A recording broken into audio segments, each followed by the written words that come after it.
Hello everyone, আসসালামু আলাইকুম। সবাইকে ওয়েলকাম করছি আমার চ্যানেলের আরও একটি নতুন ব্লগ ভিডিও দেখার জন্য।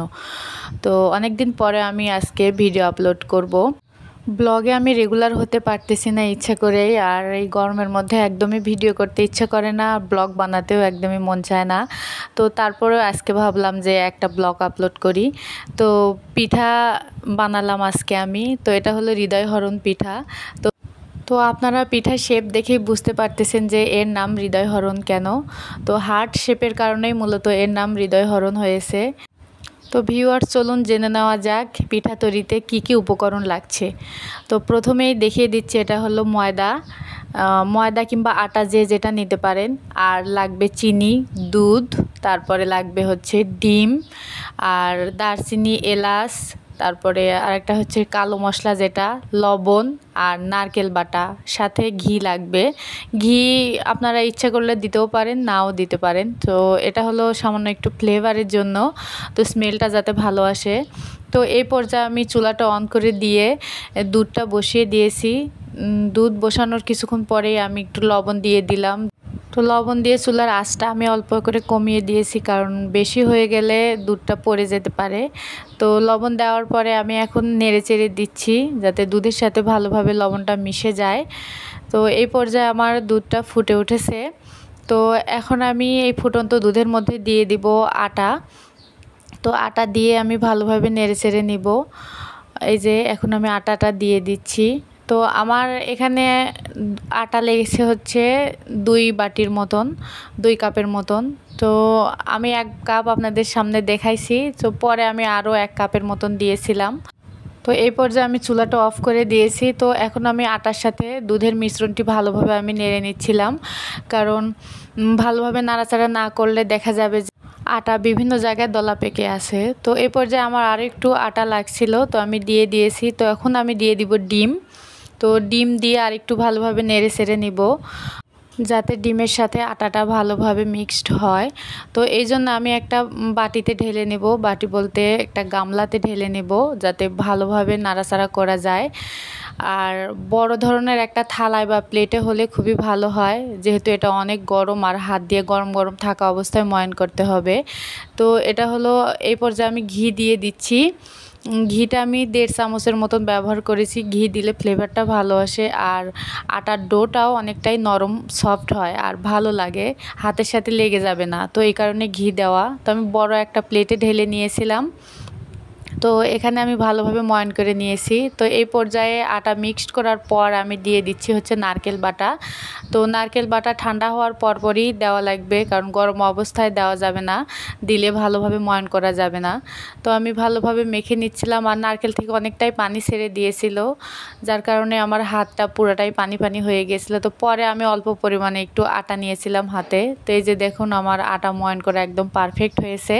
তো এখন আমি লেচি কেটে নেব। তো আমার এখানে 8টা লেচি হয়েছিল। তো 8টা লেচি আমি এখন রুটিগুলো বেলে নিব। তো ভিউয়ার্স, আপনারা দেখতে থাকুন।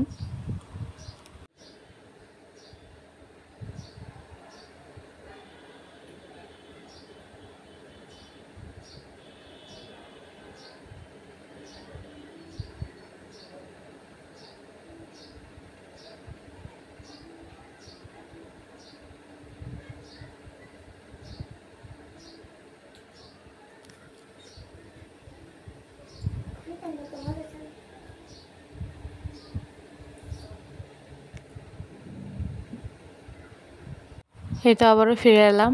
তো আমার রুটি বানানো শেষ। এখন আমি রুটিটাকে ভাঁজ করে কিভাবে হৃদয়হরণ পিঠাতে শেপ দেওয়া যায় সেটাই আপনাদের করে দেখাবো।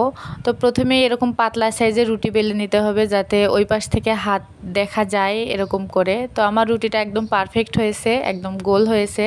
তো আমি এখন এই যে এইভাবে ভাঁজ দিয়ে দিয়ে বানাবো। তো আপনারা একটু আমার হাতের দিকে খেয়াল করলেই বুঝতে পারবেন যে আমি কিভাবে ভাঁজ দিচ্ছি।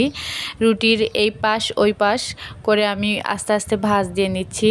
আর যদি দেখা যায় যে রুটির এই পাশ ওই পাশের সাথে লাগতেছে না, তখন অল্প পরিমাণে পানি দিয়ে নেবেন, পানি দিয়ে লাগাবেন, তাহলে সুন্দরভাবে লেগে থাকবে, একদম খুলে আসবে না। তো আমি রুটিটা এইভাবে এই পাশ ওই পাশ ভাঁজ দিয়ে নিচ্ছি।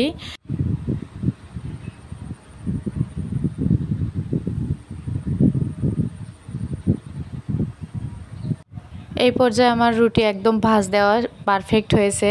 তো নিচের দিকে আমি অল্প পরিমাণে একটু পানি লাগিয়ে দিচ্ছি যাতে নিচের দিকটা ভালোভাবে জয়েন্ট হয়ে থাকে। তো পানি লাগিয়ে নিলে সেটা অনেকটাই সহজ হয়।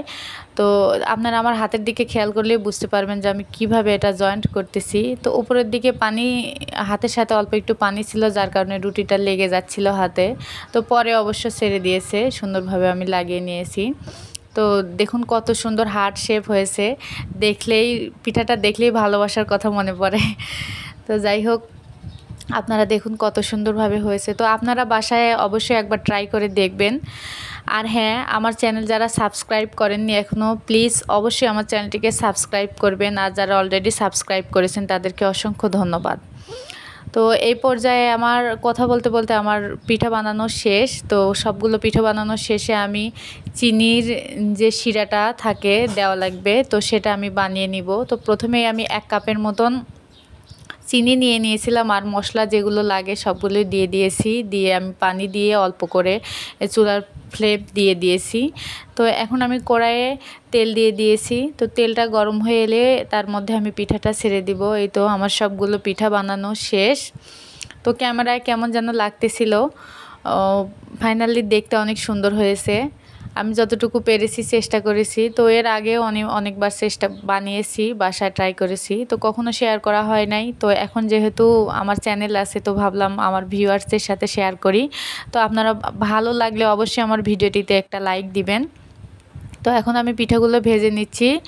তো এক পাশে আমি হালকা ব্রাউন কালার করে ভেজে নিয়েছি। তো এই অবস্থা আমি এখন তুলে ফেলবো, তুলে চিনির শিরার মধ্যে আমি ডুবিয়ে নিব। আপনারা দেখলেই বুঝতে পারবেন।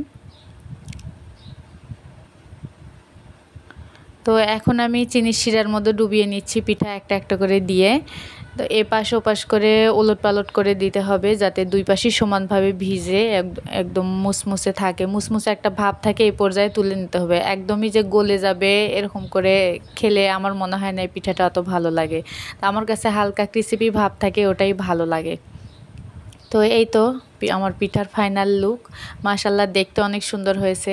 তো আপনারা অবশ্যই বাসায় একবার হলেও ট্রাই করে দেখবেন। আর হ্যাঁ, অবশ্যই আমার চ্যানেলটি সাবস্ক্রাইব করবেন যারা নতুন আছেন। আর ভিডিওটি ভালো লাগলে অবশ্যই একটা লাইক শেয়ার করে দিবেন আপনার ফ্রেন্ড সার্কেলদের মাঝে। তো ভিউয়ার্স, আজকের মতো আমি এখানেই বিদায় নিচ্ছি। আপনারা সবাই ভালো থাকবেন। আল্লাহ হাফেজ।